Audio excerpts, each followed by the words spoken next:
ਅੱਜ ਫੱਗਣ ਮਹੀਨੇ ਦੀ ਆਰੰਭਤਾ ਹੈ। ਜਿਸ ਹਿਰਦੇ ਵਿੱਚ ਹਰੀ ਪਰਮਾਤਮਾ ਅਕਾਲ ਪੁਰਖ ਵਾਹਿਗੁਰੂ ਪ੍ਰਤੱਖ ਆ ਵਸਦਾ ਹੈ, ਉਸ ਹਿਰਦੇ ਵਿੱਚ ਆਨੰਦ ਪੈਦਾ ਹੋ ਜਾਂਦਾ ਹੈ। ਸਾਧ ਸੰਗਤ ਜੀ, ਸਭ ਤੋਂ ਪਹਿਲਾਂ ਇਹ ਗੱਲ ਸਮਝ ਲਈਏ, ਆਨੰਦ ਤੇ ਖੁਸ਼ੀ ਵਿੱਚ ਫਰਕ ਹੈ। ਜਿਹੜੀ ਖੁਸ਼ੀ ਹੈ ਉਹ ਕੁਝ ਪਲ ਵਾਸਤੇ ਹੈ, ਕੁਝ ਦਿਨਾਂ ਵਾਸਤੇ ਹੋ ਸਕਦੀ ਹੈ, ਸਦੀਵੀ ਨਹੀਂ। ਪਰ ਜਿਹੜਾ ਆਨੰਦ ਹੈ, ਜਿਸ ਆਨੰਦ ਦੀ ਗੱਲ ਕੀਤੀ ਹੈ, ਆਤਮਿਕ ਆਨੰਦ ਦੀ, ਇਹ ਸਦੀਵੀ ਹੈ। ਅਸੀਂ ਆਮ ਕਰਕੇ ਦੁਨਿਆਵੀ ਲੋਕ ਦੁਨਿਆਵੀ ਪਦਾਰਥਾਂ ਵਿੱਚੋਂ, ਦੁਨਿਆਵੀ ਸੁੱਖਾਂ ਵਿੱਚੋਂ ਆਨੰਦ ਲੱਭਦੇ ਹਾਂ, ਖੁਸ਼ੀ ਲੱਭਦੇ ਹਾਂ, ਸੁੱਖ ਲੱਭਦੇ ਹਾਂ। ਪਰ ਗੁਰੂ ਸਾਹਿਬ ਆਖਦੇ ਨੇ, ਭਾਈ ਇਨ੍ਹਾਂ ਦੁਨਿਆਵੀ ਪਦਾਰਥਾਂ ਵਿੱਚੋਂ, ਦੁਨਿਆਵੀ ਰਿਸ਼ਤਿਆਂ ਵਿੱਚੋਂ ਭਾਈ ਤੈਨੂੰ ਆਤਮਿਕ ਆਨੰਦ ਨਹੀਂ ਮਿਲ ਸਕਦਾ, ਤੈਨੂੰ ਖੁਸ਼ੀ ਮਿਲ ਸਕਦੀ ਹੈ। ਕੁਝ ਚਿਰ ਵਾਸਤੇ ਉਸ ਖੁਸ਼ੀ ਨੂੰ ਭੋਗ ਕੇ ਤੂੰ ਸੁੱਖ ਮਾਣ ਸਕਦਾ ਹੈ, ਪਰ ਉਹ ਸਦੀਵੀ ਨਹੀਂ। ਜਿਸ ਦਿਨ ਇਸ ਖੁਸ਼ੀ ਨੇ ਜਾਣਾ ਹੈ, ਇਹਨੇ ਭਾਈ ਤੈਨੂੰ ਦੁੱਖ ਦੇ ਕੇ ਜਾਣਾ, ਦੁੱਖ ਦਾ ਕਾਰਨ ਇਹਨੇ ਬਣ ਜਾਣਾ ਹੈ। ਪਰ ਜਿਹੜਾ ਆਤਮਿਕ ਆਨੰਦ ਹੈ, ਜਿਸ ਆਨੰਦ ਦੀ ਗੱਲ ਕੀਤੀ ਹੈ, ਫਿਰ ਜੀਵਨ ਵਿੱਚ ਜਿੰਨਾ ਮਰਜ਼ੀ ਔਖਾ ਸਮਾਂ ਬਣ ਜੇ, ਇਹ ਆਤਮਿਕ ਆਨੰਦ ਫਿਰ ਘਟਦਾ ਨਹੀਂ, ਇਹਦੇ ਵਿੱਚ ਫਰਕ ਨਹੀਂ ਪੈਂਦਾ। ਧੰਨ ਸ੍ਰੀ ਗੁਰੂ ਅਮਰਦਾਸ ਮਹਾਰਾਜ 62 ਸਾਲ ਦੀ ਉਮਰ ਵਿੱਚ ਉਹਨਾਂ ਨੂੰ ਆਤਮਿਕ ਆਨੰਦ ਦੀ ਪ੍ਰਾਪਤੀ ਹੋਈ। ਉਹਨਾਂ ਨੇ ਬਾਣੀ ਰਚ ਦਿੱਤੀ ਤੇ ਬਾਣੀ ਦਾ ਸਿਰਲੇਖ ਹੀ ਰੱਖ ਦਿੱਤਾ, ਆਨੰਦ। ਤੇ ਆਰੰਭਤਾ ਕਿੱਥੋਂ ਕੀਤੀ ਹੈ? ਆਨੰਦ ਭਿਆ ਮੇਰੀ ਮਾਏ ਸਤਿਗੁਰੂ ਮੈਂ ਪਾਇਆ, ਸਤਿਗੁਰ ਤਾਂ ਪਾਇਆ ਸਹਿਜ ਸੇਤੀ, ਮਨ ਵੱਜੀਆਂ ਵਾਧਾਈਆਂ। ਹੁਣ ਗੁਰੂ ਸਾਹਿਬ ਨੂੰ ਹੀ ਪੁੱਛੀਏ ਵੀ ਆਨੰਦ ਕਿੱਥੋਂ ਮਿਲੇਗਾ? ਤੇ ਧੰਨ ਸ੍ਰੀ ਗੁਰੂ ਅਮਰਦਾਸ ਮਹਾਰਾਜ ਨੇ ਬਖਸ਼ਿਸ਼ ਕੀਤੀ ਹੈ। ਆਪਾਂ ਹਰ ਰੋਜ਼ ਪੜ੍ਹਦੇ ਹਾਂ ਨਿਤਨੇਮ ਵਿੱਚ, ਆਨੰਦ ਆਨੰਦ ਸਭ ਕੋ ਕਹਿ, ਆਨੰਦ ਗੁਰੂ ਤੇ ਜਾਣੇ। ਵੀ ਜਿਹੜਾ ਆਨੰਦ ਹੈ, ਸਾਰੇ ਆਖਦੇ ਨੇ ਵੀ ਮੈਂ ਆਨੰਦ ਵਿੱਚ ਹਾਂ, ਮੈਂ ਬੜਾ ਖੁਸ਼ ਹਾਂ, ਮੈਂ ਬੜਾ ਸੁਖੀ ਹਾਂ। ਪਰ ਗੁਰੂ ਸਾਹਿਬ ਆਖਦੇ ਨੇ, ਭਾਈ ਇਹ ਸਾਰੇ ਝੂਠ ਬੋਲਦੇ ਨੇ, ਕਿਉਂਕਿ ਦੁਨਿਆਵੀ ਪਦਾਰਥਾਂ ਵਿੱਚੋਂ, ਦੁਨਿਆਵੀ ਰਿਸ਼ਤਿਆਂ ਵਿੱਚੋਂ ਆਨੰਦ ਨਹੀਂ ਮਿਲ ਸਕਦਾ, ਆਨੰਦ ਦੀ ਪ੍ਰਾਪਤੀ ਨਹੀਂ। ਕਹਿਣ ਨੂੰ ਸਾਰੇ ਕਹਿੰਦੇ ਨੇ, ਜਿਹੜਾ ਆਨੰਦ ਹੈ ਉਹ ਆਨੰਦ ਗੁਰੂ ਦੇ ਨਾਲ ਜੁੜਿਆ, ਗੁਰੂ ਦੇ ਚਰਨਾਂ ਦੇ ਨਾਲ ਜੁੜਾਂਗੇ, ਗੁਰੂ ਦੇ ਦੱਸੇ ਹੋਏ ਰਸਤੇ ਤੇ ਤੁਰ ਕੇ ਜਦੋਂ ਆਪਾਂ ਪਰਿਪੂਰਨ ਪਰਮਾਤਮਾ ਦੀ ਇਬਾਦਤ ਕਰਾਂਗੇ, ਭਜਨ ਬੰਦਗੀ ਕਰਾਂਗੇ, ਜਿਸ ਦਿਨ ਹਰੀ ਪਰਮਾਤਮਾ ਅਕਾਲ ਪੁਰਖ ਵਾਹਿਗੁਰੂ ਸਾਡੇ ਹਿਰਦੇ ਵਿੱਚ ਆ ਪ੍ਰਤੱਖ ਵਸੇਗਾ, ਉਸ ਦਿਨ ਇਸ ਆਤਮਿਕ ਆਨੰਦ ਨੂੰ ਮਾਣਾਂਗੇ, ਭਜਨ ਬੰਦਗੀ ਕਰਾਂਗੇ। ਗੱਲ ਸਮਝਿਓ।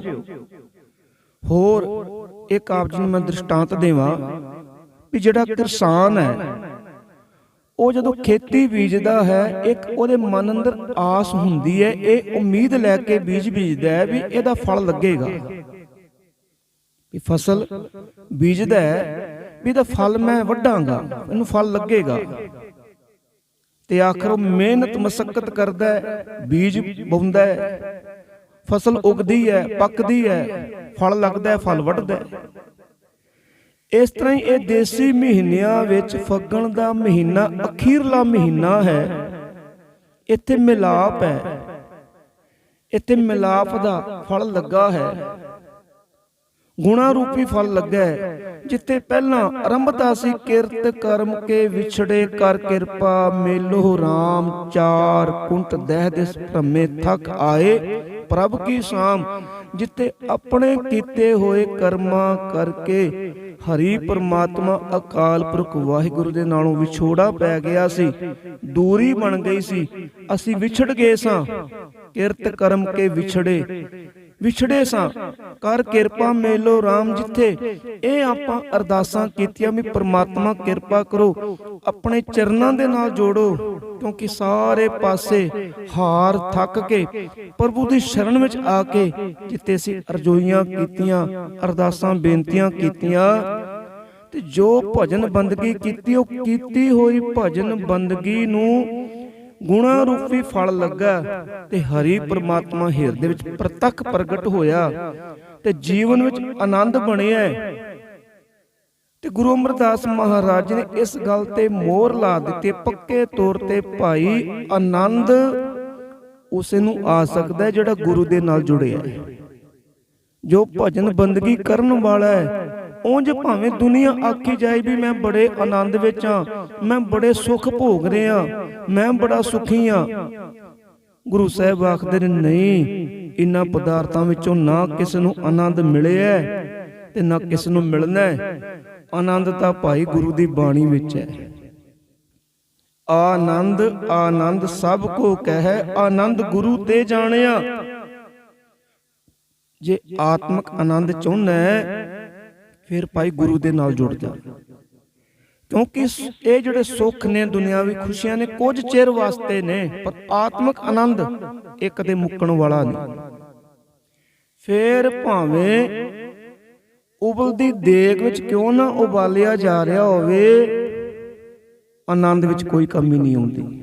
ਸੀਸ ਤੇ ਆਰਾ ਚੱਲ ਰਿਹਾ ਹੋਵੇ, ਬੰਦ ਕੱਟੇ ਜਾ ਰਹੇ ਹੋਣ, ਕੋਪੜ ਭਾਵੇਂ ਅਲੱਗ ਹੋ ਜੇ, ਧੰਨ ਭਾਈ ਤਾਰੂ ਸਿੰਘ, ਧੰਨ ਸਿੱਖੀ, ਪਰ ਇਸ ਆਤਮਿਕ ਆਨੰਦ ਵਿੱਚ ਕਮੀ ਨਹੀਂ ਆਉਂਦੀ। ਬੰਦਾ ਸਿੰਘ ਬਹਾਦਰ, ਕਿਉਂਕਿ ਜਿਨ੍ਹਾਂ ਨੇ ਭਜਨ ਬੰਦਗੀ ਕੀਤੀ ਹੈ, ਜੋ ਗੁਰੂ ਦੇ ਦੱਸੇ ਹੋਏ ਮਾਰਗ ਤੇ ਤੁਰੇ ਨੇ। ਹੁਣ ਜ਼ਾਲਮਾਂ ਨੇ 4 ਸਾਲ ਦੇ ਪੁੱਤਰ ਅਜੇ ਸਿੰਘ ਦਾ ਤੜਫਦਾ ਹੋਇਆ ਦਿਲ ਕੱਢ ਕੇ ਬੰਦਾ ਸਿੰਘ ਬਹਾਦਰ ਦੇ ਮੂੰਹ ਵਿੱਚ ਪਾਇਆ। ਉਦੋਂ ਵੀ ਇਸ ਆਤਮਿਕ ਆਨੰਦ ਵਿੱਚ ਕਮੀ ਨਹੀਂ ਆਈ, ਡੋਲੇ ਨਹੀਂ। ਧੰਨ ਗੁਰੂ ਦੀ ਸਿੱਖੀ, ਜਿਨ੍ਹਾਂ ਨੇ ਸਿੱਖੀ ਨੂੰ ਕਮਾਇਆ ਹੈ, ਕਿਉਂਕਿ ਜਦੋਂ ਗੁਰੂ ਨਾਲ ਜੁੜਾਂਗੇ ਫਿਰ ਮਨੁੱਖ ਸ਼ੁਭ ਗੁਣਾਂ ਦਾ ਧਾਰਨੀ ਬਣਦਾ ਹੈ, ਆਪਣਾ ਆਪ ਵੀ ਗੁਰੂ ਲਈ ਕੁਰਬਾਨ ਕਰ ਦਿੰਦਾ ਹੈ। ਤੇ ਆਨੰਦ ਅਸਲ ਵਿੱਚ ਸੱਚਾਈ ਇਹ ਹੈ ਕਿ ਗੁਰੂ ਦੇ ਚਰਨਾਂ ਵਿੱਚ ਹੀ ਸਾਰੇ ਆਨੰਦ ਨੇ, ਗੁਰੂ ਦੇ ਚਰਨਾਂ ਵਿੱਚ ਹੀ ਸਾਰੇ ਸੁੱਖ ਨੇ। ਸੋ ਗੁਰੂ ਸਾਹਿਬ ਨੇ ਇੱਥੇ ਸਾਨੂੰ ਇਹੀ ਗੱਲ ਸਮਝਾਈ ਹੈ, ਫਾਲਗੁਣ ਆਨੰਦ ਉਪਾਰ ਜਨਾ ਹਰ ਸੱਜਣ ਪ੍ਰਗਟੇ ਆਏ। ਜਿਸ ਹਿਰਦੇ ਵਿੱਚ ਹਰੀ ਪ੍ਰਮਾਤਮਾ ਸੱਜਣ ਪ੍ਰਗਟ ਹੋ ਗਿਆ, ਉਹ ਭਾਈ ਹਿਰਦਾ ਆਨੰਦ ਦੇ ਨਾਲ ਭਰਪੂਰ ਹੈ। ਉਹੀ ਜੀਵ ਆਨੰਦ ਮਾਣਦੇ ਨੇ।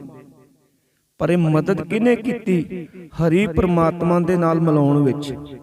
ਸੰਤ ਸਹਾਈ RAM ਕੇ ਕਰ ਕਿਰਪਾ ਦਿਆ ਮਿਲਾਈ। ਇੱਥੇ ਸੰਤ ਤੋਂ ਭਾਵ ਹੈ ਗੁਰੂ।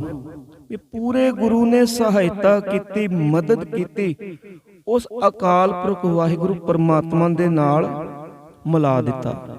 ਪਹਿਲਾਂ ਸਾਸੰਗ 'ਚ ਇੱਕ ਗੱਲ ਸਮਝਿਓ ਵੀ ਪਰਿਪੂਰਨ ਪਰਮਾਤਮਾ ਦੀ ਕਿਰਪਾ ਤੋਂ ਬਗੈਰ ਪੂਰੇ ਗੁਰੂ ਦੀ ਪ੍ਰਾਪਤੀ ਨਹੀਂ, ਤੇ ਪੂਰੇ ਗੁਰੂ ਤੋਂ ਬਗੈਰ ਪਰਮਾਤਮਾ ਦੇ ਨਾਲ ਨਹੀਂ ਆਪਾਂ ਮਿਲ ਸਕਦੇ। ਭਾਵੇਂ ਭੇਦ ਕੋਈ ਨਹੀਂ, ਗੁਰ ਪਰਮੇਸ਼ਰ ਏਕੋ ਜਾਣ। ਗੁਰਬਾਣੀ ਇਸ ਗੱਲ ਦੀ ਗਵਾਹੀ ਭਰਦੀ ਹੈ ਵੀ ਗੁਰੂ ਤੇ ਪਰਮੇਸ਼ਰ ਵਿੱਚ ਰੱਤਾ ਭਰ ਵੀ ਭੇਦ ਨਹੀਂ, ਫਰਕ ਨਹੀਂ। ਪਰ ਪੂਰੇ ਗੁਰੂ ਨੇ ਸਾਡੀ ਸਹਾਇਤਾ ਕਰਨੀ ਹੈ, ਮਦਦ ਕਰਨੀ ਹੈ ਪਰਮੇਸ਼ਰ ਦੇ ਨਾਲ ਮਿਲਾਉਣ ਵਿੱਚ। ਜੋ ਗੁਰੂ ਸਾਹਿਬ ਨੇ ਇੱਥੇ ਸਮਝਾਇਆ ਹੈ ਵੀ ਪੂਰੇ ਗੁਰੂ ਨੇ ਕਿਰਪਾ ਕੀਤੀ ਹੈ, ਮੇਰੀ ਸਹਾਇਤਾ ਕੀਤੀ ਹੈ, ਮੇਰੇ ਤੇ ਮਿਹਰ ਕਰਕੇ ਪੂਰੇ ਗੁਰੂ ਨੇ ਉਸ ਪ੍ਰਭੂ ਦੇ ਨਾਲ ਮੇਰੀ ਸਾਂਝ ਬਣਾ ਦਿੱਤੀ ਹੈ। ਹੁਣ ਜੀਵਨ ਕੈਸਾ ਬਣ ਗਿਆ? ਪਰਿਪੂਰਨ ਪਰਮਾਤਮਾ ਦੀ ਪ੍ਰਾਪਤੀ ਹੋ ਗਈ, ਮਿਲਾਪ ਦੀ ਦਾਤ ਮਿਲ ਗਈ। ਸੇਜ ਸੁਹਾਵੀ ਸਰਬ ਸੁਖ, ਹੁਣ ਦੁੱਖਾਂ ਨਾ ਹੀ ਜਾਏ। ਉਹਨਾਂ ਦੀ ਹਿਰਦਾ ਰੂਪੀ ਸੇਜ ਸੁੰਦਰ ਬਣ ਜਾਂਦੀ ਹੈ, ਉਹਨਾਂ ਨੂੰ ਸਾਰੇ ਸੁੱਖ ਮਿਲ ਜਾਂਦੇ ਨੇ, ਉਹ ਆਤਮਿਕ ਆਨੰਦ ਨੂੰ ਪ੍ਰਾਪਤ ਕਰ ਲੈਂਦੇ ਨੇ। ਫਿਰ ਦੁੱਖਾਂ ਲਈ ਉਹਨਾਂ ਦੇ ਹਿਰਦੇ ਵਿੱਚ, ਉਹਨਾਂ ਦੇ ਜੀਵਨ ਵਿੱਚ ਰੱਤਾ ਪ੍ਰਥਾ ਨਹੀਂ। ਕਿਉਂਕਿ ਜਿੱਥੇ ਗੁਰੂ ਨਾਲ ਮਿਲਾਪ ਹੈ, ਪਰਮੇਸ਼ਰ ਨਾਲ ਮਿਲਾਪ ਹੈ, ਜਦੋਂ ਮਨੁੱਖ ਸਵਾਸ ਇੱਕ ਮਨ ਇੱਕ ਚਿੱਤ ਹੋ ਕੇ ਬੰਦਗੀ ਕਰਦਾ ਹੈ, ਇਬਾਦਤ ਕਰਦਾ ਹੈ, ਕਿਉਂਕਿ ਪਰਮੇਸ਼ਰ ਦਾ ਜਿਹੜਾ ਨਾਮ ਹੈ ਦੁੱਖਾਂ ਨੂੰ ਹਰ ਲੈਣ ਵਾਲਾ ਹੈ। ਹੁਣ ਦੁੱਖਾਂ ਨਾ ਹੀ ਜਾਏ, ਉਹਨਾਂ ਜੀਵਨ ਵਿੱਚ ਦੁੱਖਾਂ ਲਈ ਥਾਂ ਨਹੀਂ ਬਚਦੀ। ਕਿਉਂਕਿ ਜਿਨ੍ਹਾਂ ਨੂੰ ਸੱਚੇ ਨਾਮ ਦੀ ਭੁੱਖ ਲੱਗ ਪਈ, ਜੋ ਨਾਮ ਜਪਣ ਲੱਗ ਪਏ, ਇਸ ਨਾਮ ਨੇ ਦੁੱਖਾਂ ਨੂੰ ਖਾ ਜਾਣਾ। ਬਚਨ ਆਪਾਂ ਰੋਜ਼ ਪੜ੍ਹਦੇ ਹਾਂ, ਸਾਚੇ ਨਾਮ ਕੀ ਲਾਗੈ ਭੂਖ, ਉਤ ਭੁਖੈ ਖਾਏ ਚੱਲੀਐ ਦੁਖ। ਵੀ ਹਿਰਦਾ ਰੂਪੀ ਸੇ ਸੁੰਦਰ ਬਣ ਗਈ। ਇਛ ਭੁਨੀ ਵੱਡ ਭਾਗਣੀ, ਵਰ ਪਾਇਆ ਹਰਿ ਰਾਏ। ਦੇਖੋ, ਹਰੇਕ ਜਗਿਆਸੂ ਨਾਮ ਜਪਣ ਵਾਲੇ ਦੀ ਇੱਕ ਮੰਜ਼ਿਲ ਹੈ, ਇੱਕ ਮਨ ਦੀ ਇੱਛਾ ਹੁੰਦੀ ਹੈ ਕਿ ਪਰਿਪੂਰਨ ਪਰਮਾਤਮਾ ਦੇ ਨਾਲ ਮਿਲਾਪ ਹੋਵੇ। ਹੁਣ ਜਿੱਥੇ ਪਹਿਲਾਂ ਵਿਛੋੜਾ ਸੀ, ਆਪਣੇ ਕਰਮਾਂ ਕਰਕੇ ਵਿਛੜੇ ਸਾਂ, ਅਰਦਾਸਾਂ ਕੀਤੀਆਂ, ਪੂਰੇ ਗੁਰੂ ਨੇ ਸਹਾਇਤਾ ਕੀਤੀ, ਮਦਦ ਕੀਤੀ, ਪਰਮੇਸ਼ਰ ਦੇ ਨਾਲ ਮਿਲਾਪ ਕਰਾ ਦਿੱਤਾ। ਕਹਿੰਦੇ ਵੱਡੇ ਭਾਗਾਂ ਵਾਲੀ ਜੀਵ ਇਸਤਰੀ ਦੀ, ਜਗਿਆਸੂ ਦੀ ਮਨ ਦੀ ਇੱਛਾ ਪੂਰੀ ਹੋ ਗਈ। ਇਛ ਪੁਨੀ ਵੱਡ ਭਾਗਣੀ, ਵਰ ਪਾਇਆ ਹਰਿ ਰਾਏ। ਉਹਨਾਂ ਨੂੰ ਹਰੀ ਪਰਮਾਤਮਾ ਪ੍ਰਭੂ ਮਿਲ ਪਿਆ। ਉਹਨਾਂ ਦੀਆਂ ਮਨ ਦੀਆਂ ਇੱਛਾਵਾਂ ਪੂਰੀਆਂ ਹੋ ਗਈਆਂ। ਉਹਨਾਂ ਨੇ ਆਪਣੀ ਮੰਜ਼ਿਲ ਨੂੰ ਪ੍ਰਾਪਤ ਕਰ ਲਿਆ। ਜਿਸ ਮੰਜ਼ਿਲ ਨੂੰ ਲੈ ਕੇ ਭਜਨ ਬੰਦਗੀ ਆਰੰਭ ਕੀਤੀ ਸੀ, ਪਰਿਪੂਰਨ ਪਰਮਾਤਮਾ ਦਾ ਮਿਲਾਪ ਪ੍ਰਾਪਤ ਹੋ ਗਿਆ। ਮਿਲ ਸਹੀਆ ਮੰਗਲ ਗਾਵਹਿ, ਗੀਤ ਗੋਵਿੰਦ ਅਲਾਏ। ਫਿਰ ਜੀਵਨ ਵਿੱਚ ਐਸਾ ਆਤਮਿਕ ਆਨੰਦ ਬਣਦਾ। ਕਹਿੰਦੇ ਉਹ ਫਿਰ ਜਗਿਆਸੂ, ਉਹ ਜੀਵ ਇਸਤਰੀਆਂ ਸਤਸੰਗੀਆਂ ਦੇ ਨਾਲ ਮਿਲ ਕੇ ਪਰਿਪੂਰਨ ਪਰਮਾਤਮਾ ਦੇ ਸਿਫਤ ਸਲਾਹ ਦੇ ਫਿਰ ਗੀਤ ਗਾਉਂਦੇ ਨੇ। ਭਾਵ ਗੁਰੂ ਦੀ ਸੰਗਤ ਵਿੱਚ ਆ ਕੇ ਸਤਸੰਗੀਆਂ ਦੇ ਨਾਲ ਮਿਲ ਕੇ ਪਰਿਪੂਰਨ ਪਰਮਾਤਮਾ ਨੂੰ ਆਰਾਧਦੇ ਨੇ। ਕਿਉਂਕਿ ਪਰਿਪੂਰਨ ਪਰਮਾਤਮਾ ਦਾ ਜਿਹੜਾ ਨਾਮ ਹੈ, ਇਹ ਆਨੰਦ ਪੈਦਾ ਕਰਨ ਵਾਲਾ ਹੈ। ਗੁਰਬਾਣੀ ਨੇ ਸਾਡੇ ਜੀਵਨ ਵਿੱਚ ਆਨੰਦ ਪੈਦਾ ਕਰਨਾ ਹੈ। ਵੀ ਸੰਗਤ ਨੂੰ ਮਹਾਨਤਾ ਦਿੱਤੀ ਹੈ ਗੁਰੂ ਸਾਹਿਬ ਨੇ, ਕਿਉਂਕਿ ਸੰਗਤ ਵਿੱਚ ਪਰਿਪੂਰਨ ਪਰਮਾਤਮਾ ਪ੍ਰਤੱਖ ਵਸਦਾ ਹੈ। ਵੇ ਸੰਗਤ ਹਰ ਪ੍ਰਭ ਵਸੈ ਜੀਓ। ਪੁੱਛੇ ਵੀ ਪ੍ਰਭੂ ਕਿੱਥੇ ਵਸਦਾ ਹੈ, ਕਿੱਥੇ ਵਾਸ ਹੈ ਪ੍ਰਭੂ ਦਾ? ਤੇ ਗੁਰੂ ਸਾਹਿਬ ਆਖਦੇ ਨੇ ਸੰਗਤ ਵਿੱਚ। ਸੰਗਤ ਵਿੱਚ ਆ ਕੇ ਸਾਧ ਸੰਗਤ ਜੀ ਸਚਾਈ ਹੈ ਵੀ ਜਿੰਨਾ ਮਨ ਗੁਰੂ ਘਰ ਆ ਕੇ, ਗੁਰੂ ਦੀ ਸੰਗਤ ਵਿੱਚ ਆ ਕੇ ਚੌਂਕੜਾ ਮਾਰ ਕੇ ਬਾਣੀ ਸੁਣਨ, ਬਾਣੀ ਪੜ੍ਹਨ ਵਿੱਚ ਆਉਂਦਾ ਹੈ, ਇੰਨਾ ਕਿਤੇ ਨਹੀਂ। ਇੱਥੇ ਆ ਕੇ ਮਨ ਟਿਕਦਾ ਹੈ। ਹਰ ਜਿਹਾ ਅਵਰ ਨਾ ਦਿਸੈ, ਕੋਈ ਦੂਜਾ ਲਵੈ ਨਾ ਲਾਏ। ਪਰਮਾਤਮਾ ਅਕਾਲ ਪੁਰਖ ਵਾਹਿਗੁਰੂ ਵਰਗਾ ਕੋਈ ਹੋਰ ਉਸ ਦੀ ਬਰਾਬਰੀ ਕਰ ਸਕਣ ਵਾਲਾ ਕੋਈ ਦੂਜਾ ਉਹਨਾਂ ਨੂੰ ਕਿਤੇ ਦਿਸਦਾ ਨਹੀਂ। ਕਿੰਨਾਂ ਨੂੰ? ਜਿਨ੍ਹਾਂ ਨੂੰ ਪਰਿਪੂਰਨ ਪਰਮਾਤਮਾ ਦੀ ਪ੍ਰਾਪਤੀ ਹੋ ਗਈ ਹੈ, ਜੋ ਆਤਮਿਕ ਆਨੰਦ ਨੂੰ ਮਾਣਦੇ ਨੇ, ਉਹਨਾਂ ਨੂੰ ਸਮਝ ਲੱਗ ਜਾਂਦੀ ਹੈ ਵੀ ਸਭ ਕੁਝ ਪਰਿਪੂਰਨ ਪਰਮਾਤਮਾ ਦੇ ਹੁਕਮ ਵਿੱਚ ਚੱਲ ਰਿਹਾ ਹੈ। ਹੁਕਮ ਹੈ ਅੰਦਰ ਸਭ ਕੋ, ਬਾਹਰ ਹੁਕਮ ਨਾ ਕੋਈ। ਵੀ ਉਹਦੇ ਹੁਕਮ ਤੋਂ ਬਾਹਰ ਕੁਝ ਵੀ ਨਹੀਂ। ਉਹਨਾਂ ਨੂੰ ਸਮਝ ਲੱਗ ਜਾਂਦੀ ਹੈ। ਉਹ ਥਾਂ ਥਾਂ ਭਟਕਣ ਤੋਂ ਬਚ ਜਾਂਦੇ ਨੇ। ਆਪਣੇ ਗੁਰੂ ਦੇ ਲੜ ਲੱਗ ਕੇ ਪਰਮੇਸ਼ਰ ਦੀ ਇਬਾਦਤ ਕਰਦੇ ਨੇ। ਸਾਧ ਸੰਗਤ ਜੀ, ਸਾਡੇ ਵਿੱਚੋਂ ਕਿੰਨੇ ਨੇ ਜਿਹੜੇ ਥਾਂ ਥਾਂ ਜਾ ਕੇ ਨੱਕ ਰਗੜਦੇ ਨੇ, ਮੱਥੇ ਟੇਕਦੇ ਨੇ, ਦਰਖਤਾਂ ਨੂੰ ਮੱਥੇ ਟੇਕੀ ਜਾ ਰਹੇ ਆ। ਥਾਂ ਥਾਂ ਤੇ ਦੇਹਧਾਰੀ ਗੁਰੂ ਬਣੇ ਹੋਏ ਨੇ, ਉਹਨਾਂ ਨੂੰ ਪੂਜਣ ਵਿੱਚ ਲੱਗੇ ਹੋਏ ਆ। ਮਿਲਣਾ ਕੁਝ ਨਹੀਂ। ਦੋਹਰੇ ਵਿੱਚ ਬਚਨ ਆਪਾਂ ਰੋਜ਼ ਪੜ੍ਹਦੇ ਆ। ਸਭ ਸਿੱਖਨ ਕੋ ਹੁਕਮ ਹੈ, ਗੁਰੂ ਮਾਨਿਓ ਗ੍ਰੰਥ। ਗੁਰੂ ਗ੍ਰੰਥ ਜੀ ਮਾਨਿਓ, ਪ੍ਰਗਟ ਗੁਰਾਂ ਕੀ ਦੇਹ। ਜੋ ਪ੍ਰਭ ਕੋ ਮਿਲ ਵੋ ਚਾਹੇ, ਖੋਜ ਸ਼ਬਦ ਮੈਂ ਲੈ। ਜੇ ਪ੍ਰਭੂ ਨੂੰ ਮਿਲਣਾ ਚਾਹੁੰਦਾ ਹੈ ਭਾਈ, ਤੇ ਸ਼ਬਦ ਨੂੰ ਖੋਜ, ਸ਼ਬਦ ਦੀ ਕਮਾਈ ਕਰ। ਇੱਕ ਦਿਨ ਐਸਾ ਆਵੇਗਾ ਭਾਈ, ਪਰਮਾਤਮਾ ਦੇ ਨਾਲ ਤੇਰਾ ਮਿਲਾਪ ਹੋਵੇਗਾ। ਵੀ ਉਹਨਾਂ ਨੂੰ ਸਮਝ ਲੱਗ ਜਾਂਦੀ ਹੈ ਵੀ ਕੇਵਲ ਤਾਂ ਕੇਵਲ ਉਹ ਅਕਾਲ ਪੁਰਖ ਵਾਹਿਗੁਰੂ ਅੱਗੇ ਸਿਰ ਨਿਵਾਉਂਦੇ ਨੇ। ਉਹਨਾਂ ਦਾ ਸੀਸ ਧੰਨ ਸ੍ਰੀ ਗੁਰੂ ਗ੍ਰੰਥ ਸਾਹਿਬ ਮਹਾਰਾਜ ਅੱਗੇ ਝੁਕਦਾ ਹੈ। ਥਾਂ ਥਾਂ ਤੇ ਸੀਸ ਨਹੀਂ ਝੁਕਾਉਂਦੇ। ਇਹ ਸਾਨੂੰ ਗੱਲ ਪੱਕੇ ਤੌਰ ਤੇ ਪੱਲੇ ਬੰਨ੍ਹ ਲੈਣੀ ਚਾਹੀਦੀ ਹੈ ਵੀ ਜੋ ਕੁਝ ਸਾਨੂੰ ਮਿਲਿਆ ਗੁਰੂ ਨਾਨਕ ਦੇ ਘਰ ਤੋਂ ਮਿਲਿਆ। ਜੋ ਮਿਲੇਗਾ ਉਹ ਵੀ ਇੱਥੋਂ ਹੀ ਮਿਲੇਗਾ। ਜੇ ਇੱਥੋਂ ਸਾਡੀ ਤਸੱਲੀ ਨਾ ਹੋਈ, ਸਾਡੀਆਂ ਝੋਲੀਆਂ ਨਾ ਭਰੀਆਂ, ਤਾਂ ਕਿਤੇ ਭਰਨ ਵਾਲੀਆਂ ਨਹੀਂ। ਕਿਉਂਕਿ ਗੁਰੂ ਨਾਨਕ ਦੇ ਘਰ ਵਿੱਚ ਸਭ ਕੁਝ ਹੈ। ਬਸ ਤੈਨੂੰ ਮੰਗਣ ਦੀ ਜਾਚ ਹੋਣੀ ਚਾਹੀਦੀ ਹੈ। ਮੰਗ।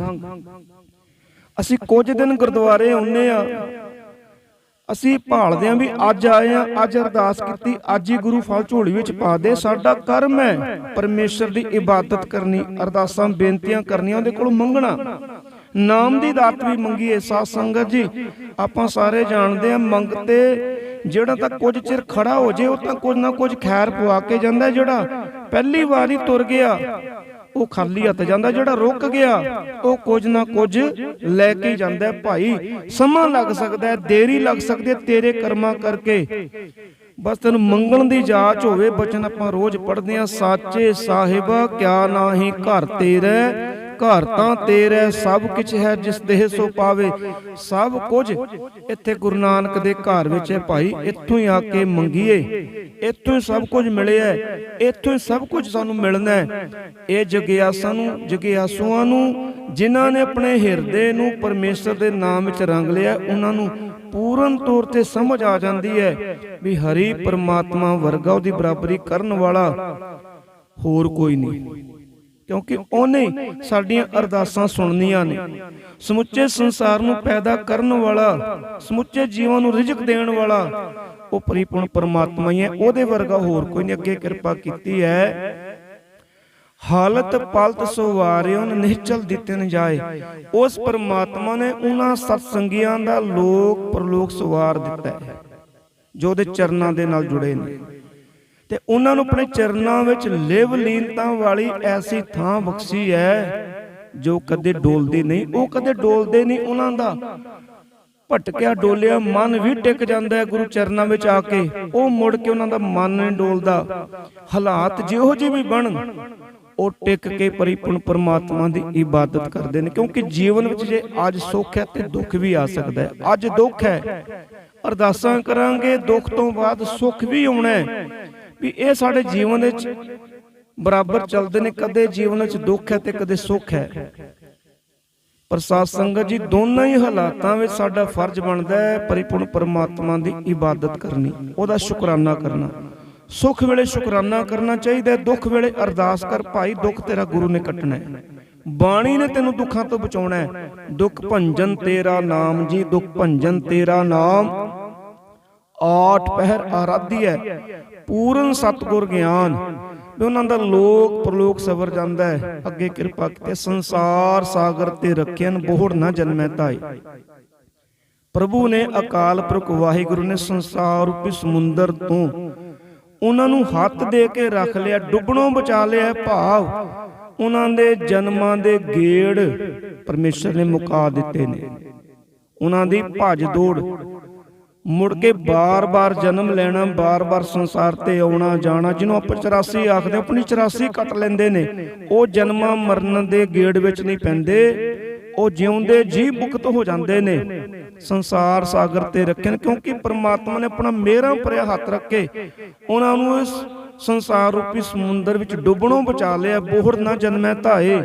ਤੇ ਮੁੜ ਮੁੜ ਕੇ ਬੋਹੜ ਤੋਂ ਭਾਵ ਹੈ ਵੀ ਉਹਨਾਂ ਨੂੰ ਸੰਸਾਰ ਤੇ ਜਨਮ ਲੈਣ ਦੀ ਲੋੜ ਨਹੀਂ। ਉਹ ਸੰਸਾਰ ਤੋਂ ਸੁਰਖਰੂ ਹੋ ਕੇ ਪਰਮੇਸ਼ਰ ਕੋਲ ਜਾਂਦੇ ਨੇ। ਜਿਹਵਾ ਏਕ ਅਨੇਕ ਗੁਣ ਤਰੇ ਨਾਨਕ ਚਰਨੀ ਪਾਈ। ਹੇ ਨਾਨਕ, ਗੁਰੂ ਸਾਹਿਬ ਆਖਦੇ ਨੇ, ਸਾਡੀ ਇੱਕ ਜੀਵ ਹੈ ਵਾਹਿਗੁਰੂ ਜੀ, ਤੇਰੇ ਗੁਣ ਬੇਅੰਤ ਨੇ, ਤੂੰ ਅਨੇਕ ਗੁਣਾਂ ਵਾਲਾ ਹੈ। ਅਸੀਂ ਤੇਰੇ ਉਹਨਾਂ ਗੁਣਾਂ ਨੂੰ ਬਿਆਨ ਕਰਨ ਜੋਗੇ ਨਹੀਂ, ਸਾਡੀ ਇੰਨੀ ਸਮਰੱਥਾ ਨਹੀਂ। ਜਿਹੜੇ ਜੀਵ ਉਸ ਵਾਹਿਗੁਰੂ ਦੇ ਚਰਨਾਂ ਦੇ ਨਾਲ ਜੁੜਦੇ ਹਨ, ਉਹਦੇ ਆਸਰੇ ਜੋ ਆਪਣਾ ਜੀਵਨ ਬਤੀਤ ਕਰਦੇ ਨੇ, ਗੁਰੂ ਸਾਹਿਬ ਆਖਦੇ ਨੇ, ਉਹ ਭਵ ਸਾਗਰ ਤੋਂ ਪਾਰ ਹੋ ਜਾਂਦੇ ਨੇ। ਉਹਦੇ ਗੁਣ ਬੇਅੰਤ ਨੇ, ਊਚ ਅਪਾਰ ਬੇਅੰਤ ਸੁਆਮੀ, ਕੌਣ ਜਾਣੈ ਗੁਣ ਤੇਰੇ। ਹੋਰ ਬਚਨ ਆਉਂਦਾ, ਆਪਾਂ ਪੜ੍ਹਦੇ ਹਾਂ, ਜਿਹਵਾ ਏਕ ਕਵਨ ਗੁਣ ਕਹੀਐ, ਬੇਸ਼ੁਮਾਰ ਬੇਅੰਤ ਸੁਆਮੀ, ਤੇਰੋ ਅੰਤ ਨਾ ਕਿਨਹੀ ਲਈਐ। ਉਹ ਬੇਅੰਤ ਗੁਣਾਂ ਦਾ ਮਾਲਕ ਹੈ। ਜੀਵ ਇੱਕ ਹੈ, ਇਸ ਜੀਵ ਨਾਲ ਇੱਕ ਰਸਨਾ ਦੇ ਨਾਲ ਉਸ ਪਰਮਾਤਮਾ ਦੇ ਗੁਣਾਂ ਨੂੰ ਬਿਆਨ ਨਹੀਂ ਕੀਤਾ ਜਾ ਸਕਦਾ। ਅੱਗੇ ਕਿਰਪਾ ਕੀਤੇ, ਫਲ ਗੁਣ ਨਿਤ ਸਾ ਲਾਹੀ ਹੈ, ਜਿਸ ਨੂੰ ਤਿਲ ਨਾ ਤੁਮਾਏ। ਕਹਿੰਦੇ ਫੱਗਣ ਦੇ ਮਹੀਨੇ ਵਿੱਚ, ਕਿਉਂਕਿ ਇੱਕ ਤਿਉਹਾਰ ਆਉਂਦਾ ਹੋਲੀ, ਜਿਹਦੇ ਵਿੱਚ ਲੋਕ ਇੱਕ ਦੂਜੇ ਤੇ ਰੰਗ ਸੁੱਟ ਕੇ ਇਹਦੇ ਚੋਂ ਆਨੰਦ ਲੱਭਦੇ ਨੇ। ਗੁਰੂ ਸਾਹਿਬ ਆਖਦੇ ਨੇ, ਫੱਗਣ ਦੇ ਮਹੀਨੇ ਵਿੱਚ ਹੋਲੀਆਂ ਆਦਿਕ ਵਿੱਚੋਂ ਆਨੰਦ ਲੱਭਣ ਦੀ ਥਾਂ ਤੇ ਉਸ ਪਰਿਪੂਰਨ ਪਰਮਾਤਮਾ ਦੀ ਸਿਫਤ ਸਲਾਹ ਸਾਨੂੰ ਕਰਨੀ ਚਾਹੀਦੀ ਹੈ ਜਿਸ ਨੂੰ ਆਪਣੀ ਵਡਿਆਈ ਕਰਾਉਣ ਦਾ ਰੱਤਾ ਭਰ ਵੀ ਲਾਲਚ ਨਹੀਂ। ਤਮਾ ਤੋਂ ਭਾਵ ਹੈ ਲਾਲਚ। ਇਹ ਸੱਚਾਈ ਵੀ ਹੈ। ਅਸੀਂ ਪਰਮੇਸ਼ਰ ਨੂੰ ਨਾ ਯਾਦ ਕਰੀਏ, ਨਾ ਭਜਨ ਬੰਦਗੀ ਕਰੀਏ, ਨਾ ਸਿਮਰਨ ਕਰੀਏ, ਉਸ ਪਰਿਪੂਰਨ ਪਰਮਾਤਮਾ ਨੂੰ ਕੋਈ ਫਰਕ ਨਹੀਂ ਪੈਂਦਾ। ਉਹਨੂੰ ਅਸੀਂ ਯਾਦ ਕਰੀਏ ਨਾ ਕਰੀਏ, ਉਹਨੂੰ ਕੋਈ ਫਰਕ ਨਹੀਂ।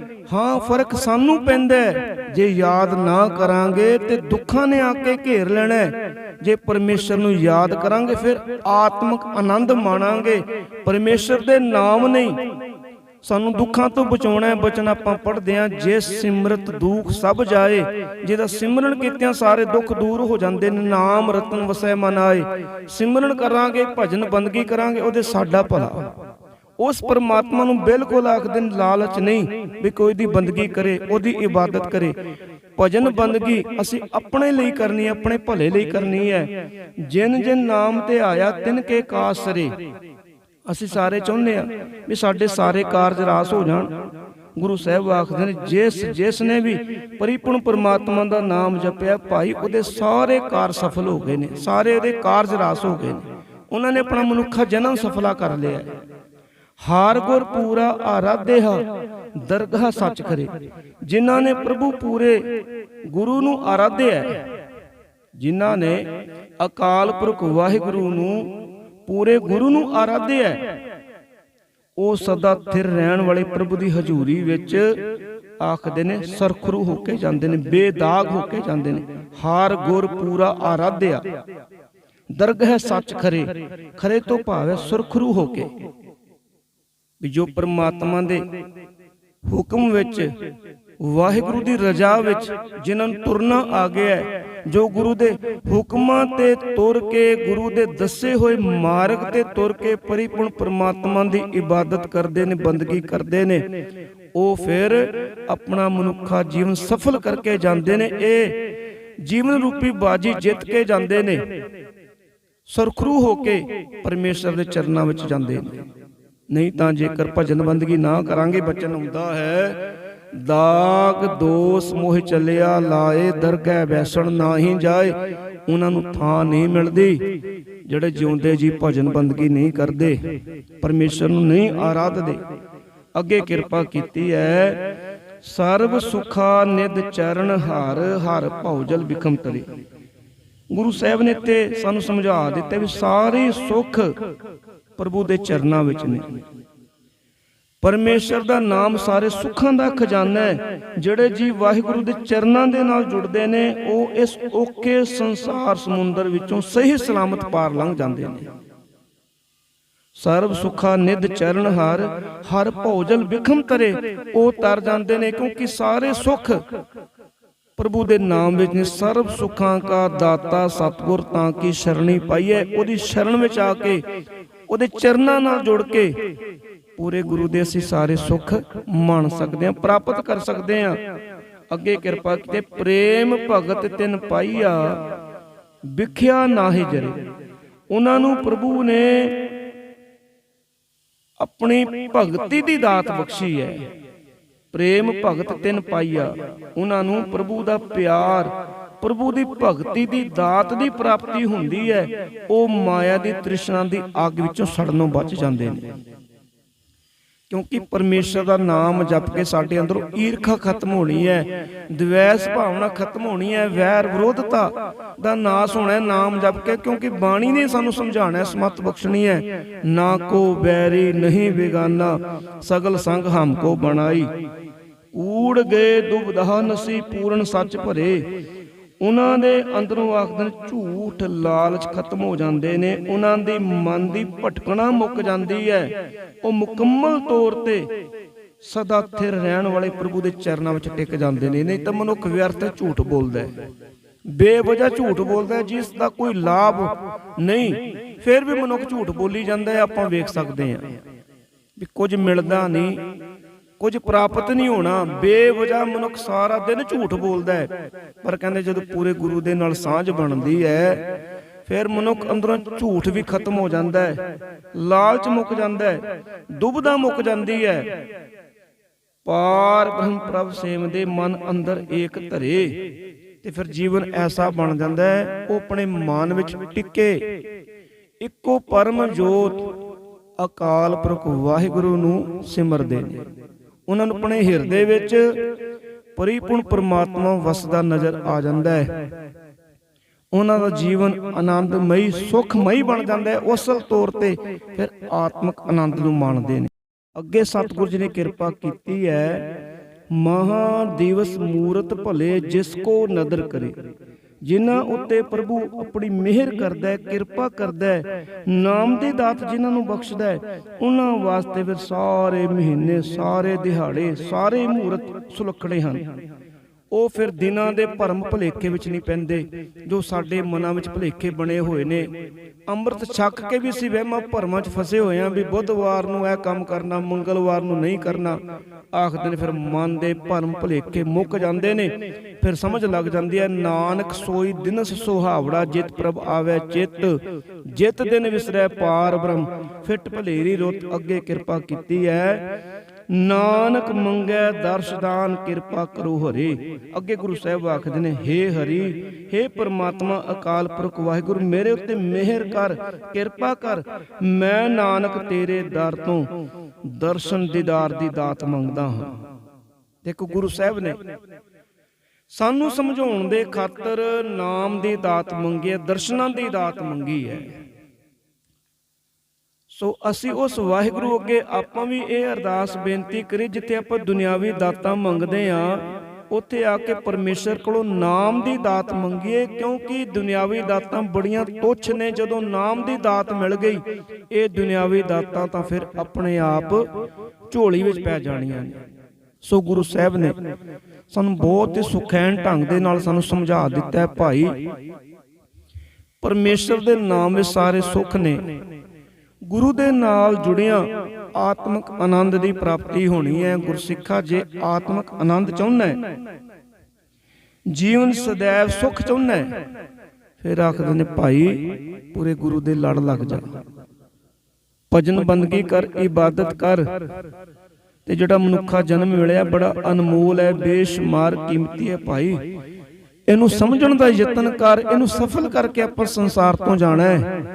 ਸੋ ਅਰਦਾਸ ਕਰੇ ਵਾਹਿਗੁਰੂ ਅੱਗੇ, ਸਤਿਗੁਰੂ ਜੀ ਸਾਨੂੰ ਸਭਨਾਂ ਨੂੰ ਨਾਮ ਦੀ ਦਾਤ ਬਖਸ਼ਿਸ਼ ਕਰੋ। ਇਹ ਜੋ ਮਹੀਨਾ ਅੱਜ ਪ੍ਰਾਰੰਭ ਹੋਇਆ ਸਾਡਾ ਸਾਰਿਆਂ ਦਾ ਸੁਖਮਈ ਆਨੰਦਮਈ ਬਾਣੀ ਪੜ੍ਹਦਿਆਂ ਦਾ ਸਤਿਗੁਰੂ ਜੀ ਬਤੀਤ ਹੋਵੇ।